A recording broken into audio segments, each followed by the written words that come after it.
I was a park ranger at a national park. I will never forget this horrific night. Written by Sensitive Bull. Narrated by Beatlesfanize. I'm a big fan of campfire tales on YouTube, so I originally shared this horrific experience to him via email. But I thought it would be a good idea to also share this on Reddit. It all started a few years ago. It was your run-of-the-mill, boring shift at the office. I worked the night shifts, and our staff was pretty small. So there was usually one or two other rangers working with me. But on this specific night, I was alone. I yawned and looked at the clock. It read 3 a.m. Only a few hours to go. Then suddenly, I heard a branch crack outside. Like the paranoid person I was, I instantly tensed up and began to slightly panic. I said to myself, "You're being crazy. It's just an animal or something." My paranoia turned twofold once I heard another branch breaking.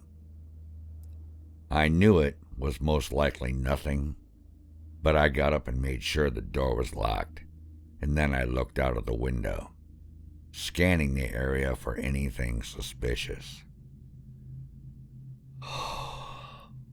I took a deep sigh of relief when the answer was affirmative. Nothing to see. Upon sitting down, I swore I could hear the faintest footsteps coming from outside the office. So faint, they could have been in the back of my mind. But then they grew louder, and there was no doubt that they were real. The footsteps seemed to be getting louder and closer by the second, and they sounded like no normal animals or humans. I tried to distract myself by playing some games on my computer, but the paranoia was just becoming too much to ignore. I jumped when I heard the horrific sound of screeching nails on one of the back office windows. I got up quickly and made my way to the window, only to find a long, red scratch mark. My stomach threatened to empty itself at that sight. Usually, I like being alone at the night shift, but at this moment, I wished I had another coworker with me. I heard another scratching noise, this time coming from the window closest to my desk. I ran out of the room and watched as 5 terrifying nails slowly scratched their way down the window, leaving the same red mark. I spent the next half hour sitting in my chair, shaking and teeming with intense anxiety, hearing the scratching sound every so often. Eventually, I couldn't take it anymore. I got up and looked at the first window. It was totally and utterly covered with the red scratch marks. There was absolutely no seeing out of that window. I checked every other window, and it was the same for all of them. I sat back down and looked at the clock. It was now 4 a.m., meaning there was only around an hour until dawn. If I can just wait for the morning shift to arrive, I should be okay. I knew I needed to make myself as comfortable as possible in such a situation. I went to each window and closed the curtains, and then I settled down in my chair and tried to distract myself with some random news articles. Really, the only entertainment I could access on the work computers. I shot up in my seat when I heard a horrific scream coming not too from the office. I got out of my seat and made sure I had my firearm handy. I walked over to the front and tried to look out of the window, examining the surrounding areas. The scream had sounded like someone was in trouble or deeply fearful. I opened the door and embraced the chilly air before venturing into the outside world. I locked the door behind me and clicked on my flashlight and slowly scanned the surrounding area, finding nothing.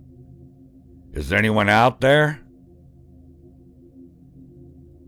I was met with the same horrific scream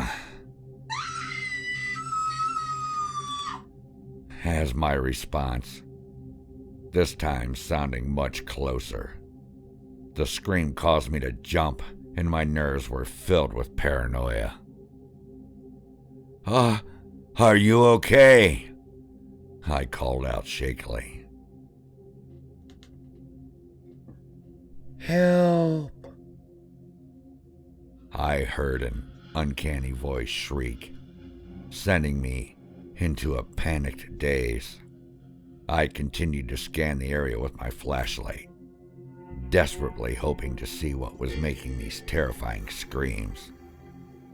The hairs on my neck stood up when I felt the gut-wrenching sensation of being breathed upon. I turned around and aimed my flashlight directly behind me, illuminating the cruel imitation of a woman staring right at me. After the initial shock subsided, I booked it back to the ranger's office.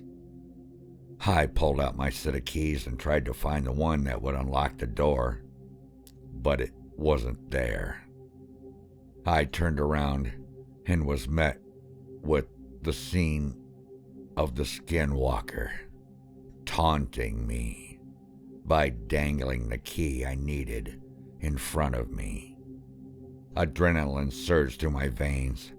I ran to the side of the office and began to relentlessly pound on the glass window, but it just wouldn't break.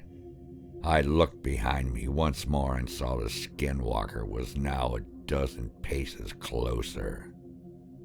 I involuntarily screamed from pure fear and booked it into the forest, not caring where I was going, only caring about putting as much distance between me and this horrific creature as possible. While running, I pulled out my cell phone and crashed when I saw it had no service. Then I pulled out my radio and tried to call for backup, but my only response was static. After running for a while, my body gave out. It just gave out from exhaustion.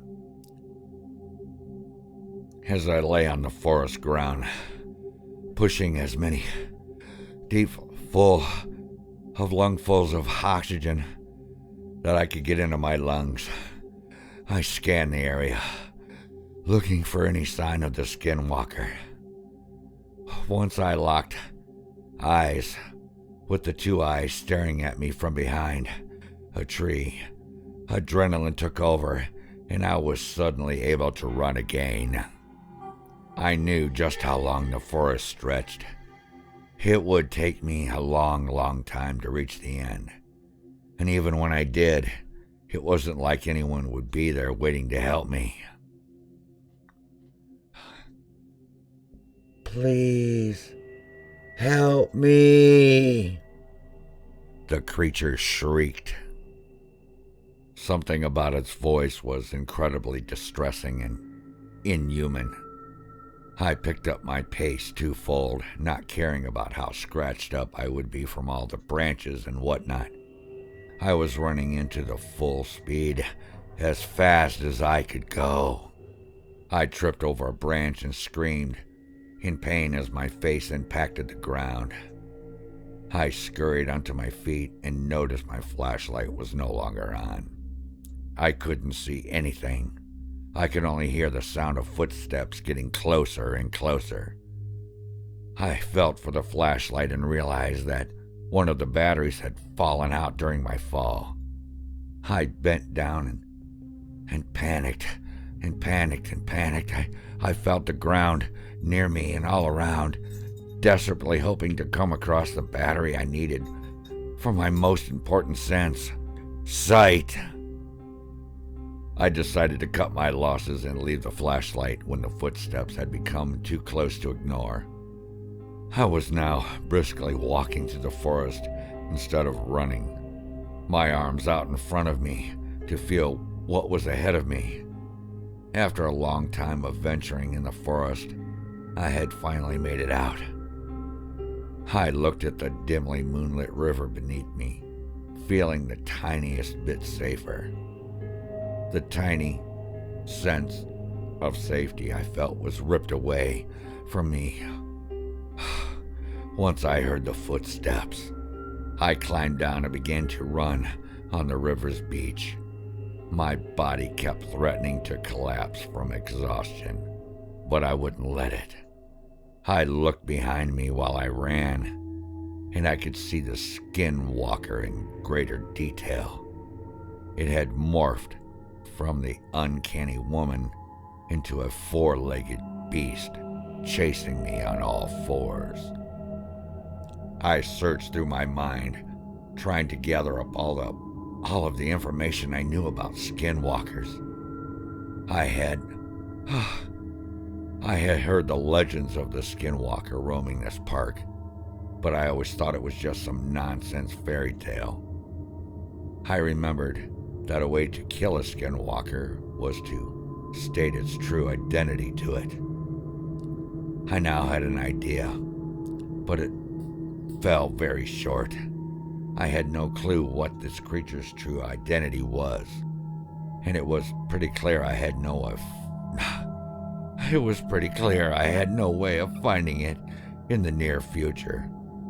I looked up and felt a small glimpse of hope when I saw the light of the sun slowly creeping up above the mountains. I looked behind me and suddenly noticed that I couldn't see the creature following me anymore.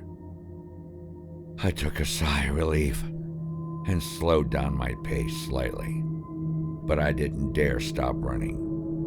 I knew that the closest ranger's office was only an hour's walk away. I ran for a while longer, and then slowed to a brisk walk, due to the exhaustion I had put my body through. After a long, treacherous walk, I could see the other ranger's office in my sight, and the sun now had fully risen. I made it to the ranger's office and attempted to catch my breath while banging on the door. I heard footsteps shuffle and come my way, and then the door opened, revealing another park ranger, looking concerned. "Geez, are you all right?" he asked. There's something in the woods," I said between ragged breaths. "I know," the ranger calmly responded. What? I asked shakily. "I said," the ranger started. I watched in complete horror as the ranger slowly morphed into the creature I was familiar with.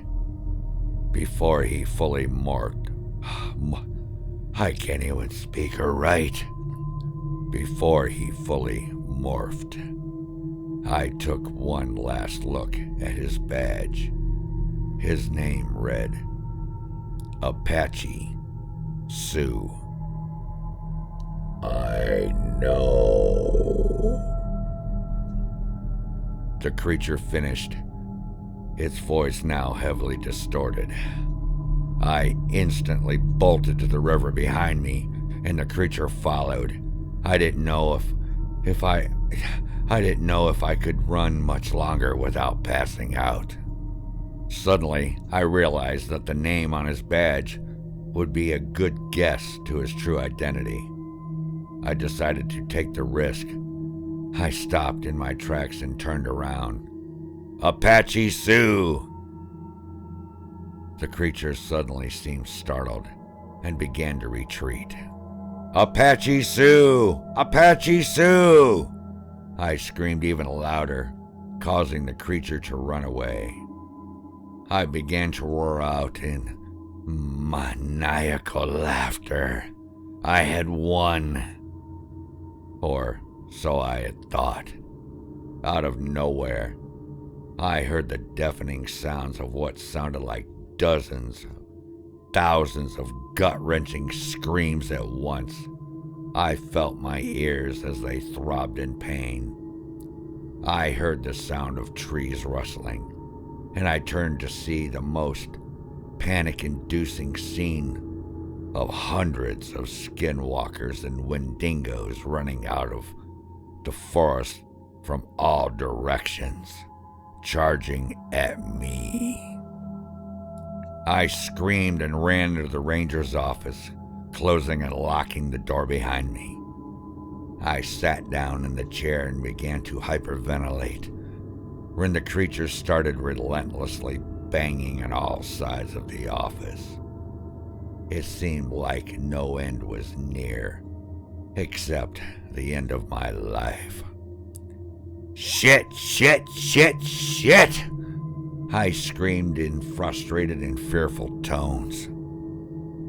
The skinwalkers and Wendigos began to tear down pieces of the building one by one, causing me to slowly retreat into the center of the room until the building was almost entirely destroyed around me.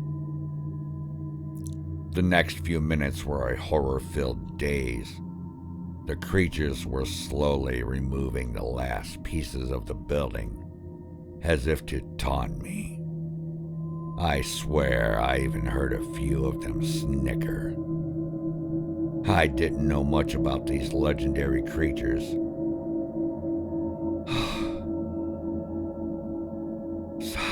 So I figured it would be a good idea to commit the most destructive act I could think of. A fire. As a park ranger, I had some decent experience of knowing how to make a fire with nothing except a flint and steel. I began to search through what was left of the office. And a pocket knife, oh so tantalizing, caught my eye. I ran for the pocket knife, but the creatures must have known what I was attempting. So they jumped off and attacked me. It was pure agony, and I literally felt like I had been transported to hell. Each of the creatures mercilessly tortured me, but my brain blocked out the pain.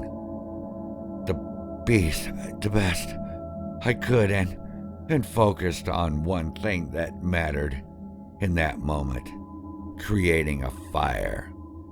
I grabbed the pocket knife, flipped it open, and scraped a flint rock I always carried with me. I saw sparks forming, and I kept trying, and my eyes widened with hope. I tried and tried again, until eventually several of the sparks caught some paper and wood, and the fire began too slowly. But surely it began to envelop the building. The creatures all shrieked and slowly retreated from the growing flame, and so did I. Some of the creatures had already been caught in the fire and were too far gone already. Only a handful survived, and they all decided to run into the forest. I pressed my radio and explained that a fire had erupted and that it was spreading fast. I ran down to the river thinking it would give me the best chance of protection from this fire. I jumped into the river and struggled immensely as the current tried to pull me into its wrath. But I swam and swam until I was on the other side. I collapsed on the ground and took in deep lungfuls of oxygen, feeling victorious, but also defeated at the same time. I looked back and saw that my radio was floating down the heavy current. I cursed at myself and got up. I decided to cut my losses and move on. I needed to find the nearest ranger office to alert them of the fire before it got too bad. I walked into the forest and was intensely enveloped with paranoia. I felt like I was being watched with a million taunting eyes, waiting for me with pure rage after what I had just done. I stopped in my tracks and looked around, examining every single piece, every tree, trying to erase my paranoia. Just as I was about to let my guard down, I saw two unblinking and menacing eyes staring directly at me from behind a tree. At first, I froze in complete fear and shock. But in just one moment, I was running for my life once again, giving me a strong sense of unpleasant deja vu. I didn't know much about this part of the park, but I assumed this forest didn't go on for that long. After hours of walking, I had proven my assumption incorrect. This forest seemed to be going on forever, and I could smell the nasty smell of smoke growing more pungent. Finally, I noticed the trees becoming less close to each other, and before I knew it, I was out of the forest. I made it to the office and explained the fire situation to the officers there, but not bothering to explain the skinwalker situation to them. I knew they would just think I was insane. Anyways, I eventually made it out of the park and made it home safely. I quit my job very shortly after that, and I still have nightmares about those creatures to this day. This is my warning to all of you. Don't go into the forest at night. They are waiting.